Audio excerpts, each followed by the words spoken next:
कामगार एकजुटीचा हमारी यूनियन हमारी यूनियन हमारी ताकत हमारी यूनियन हमारी ताकत बोल कामगारा बोल कामगारा।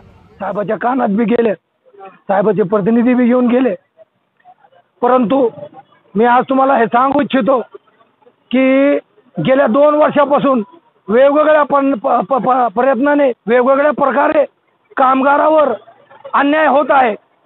लॉकडाऊनचे पिरियड असल्यामुळे आपल्याला काही आंदोलन करता आलं नाही, लॉकडाऊनचा पिरियड असल्यामुळे आपल्याला काही एक जागेवर जमता आलं नाही। याचा फायदा घेऊन प्रशासन वेगवेगळे नियम लावून आपल्यावर अन्याय लादत आहे, सतत अन्याय लादत आहे। आणि आज त्याची परिसीमा म्हणून एक मॉब पद्धतीमध्ये आपल्या लहान स्टाफला चार्जशीट देणे, आपल्या लोकांना नोटीस देणे, 1/3 कपात करणे आणि एक प्रेशर खाली कामगाराला वागण्याचं आज हे डिव्हिजनचा प्रयत्न आहे, प्रशासनाचा प्रयत्न आहे। आज घडीमध्ये आपला लहान स्टाफ खूप बर्डनमध्ये काम करीत आहे। यांच्याकडे एकच काम आहे, नुसतं वसुली करा, वसुली आणा।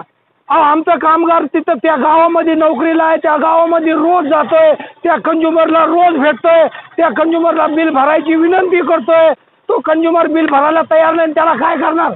तुम्ही आम्हाला हे सांगा की त्या कंझ्युमरकडून बिल कसं वसूल करायचं, त्याच्याकडून भांडणं करायचे, त्याचा गचुरा धरायचं, त्याच्या खिशातून पैसे काढून घ्यायचे, तो पैसे भरीत नाही, आमच्या कामगाराचा दोष आहे का?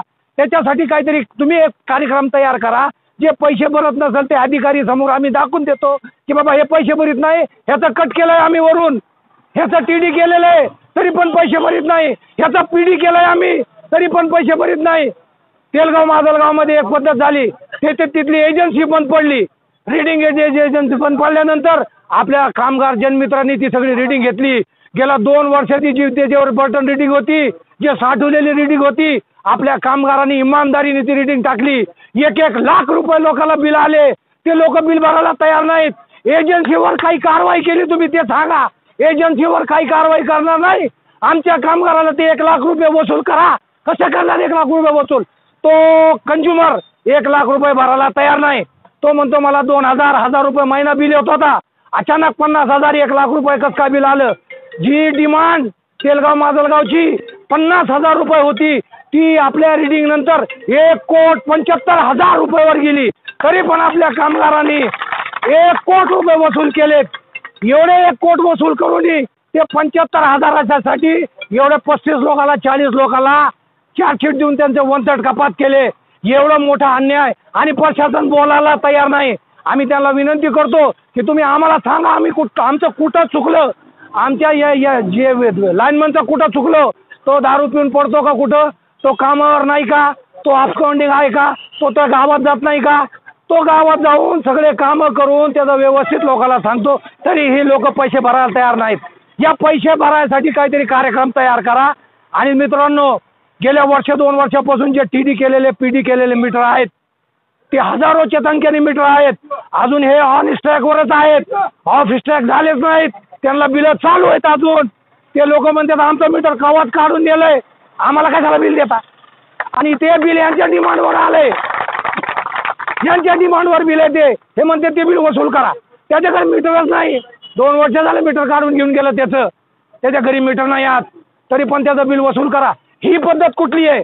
तुम्ही फक्त अधिकारी लोक फक्त 20 पावत्या 10 पावत्या आणा हे सांगतात, तुमच्याकडे जे ऑफ स्ट्राईक करायचं काम आहे ते कोण करणार? ते बिल आणि स्टाफनेच करायचं का? जे पीडी करून तुमच्याकडे आणून दिलं त्याला कम्प्युटरवरून कोण बाजूला करणार? आम्ही करणार का? ते तरी काम करा तुम्ही। तुमच्या त्या कामामुळं 25% लोक हरीश येते। तुम्ही जे पीडी झालेत मीटर आहेत 2 वर्षाचे, ते मीटर ऑफ स्ट्राईक करा, म्हणजे मग त्याचं बटन कमी होईल, डिमांड कमी होईल। असे 1.5 2 कोटी रुपये डिमांड तुमच्याकडे आल्यावर कसे वसूल करायचे? लोकांना 1,000 2,000 बिल भरायची सवय आहे। रिडिंग एजन्स्या बंद केल्या, तुम्ही फक्त रिडिंग एजन्स्या बंद केल्या आणि त्याच्यावर काही कारवाई केली नाही। त्यांच्यावर FIR दाखल करा रिडिंग एजन्स्यावर, तुम्ही चांगलं काम केलं नाही म्हणून। तुम्ही आमच्या लोकांनाच कसं दाबिता? फक्त त्या रिडिंग एजन्सीला बोलता येत नाही यांना, कारण ते कोणाच्या तरी हस्तक्षेपमध्ये असतात, त्याच्यामुळे त्यांना बोलता येत नाही। रिडिंग एजन्सी बंद केली, कामगारांनी रिडिंग घ्यायची। अरे किती महिने? 3 महिने। आमची रिक्वेस्ट आहे बाबा तुम्ही रिडिंग घ्या।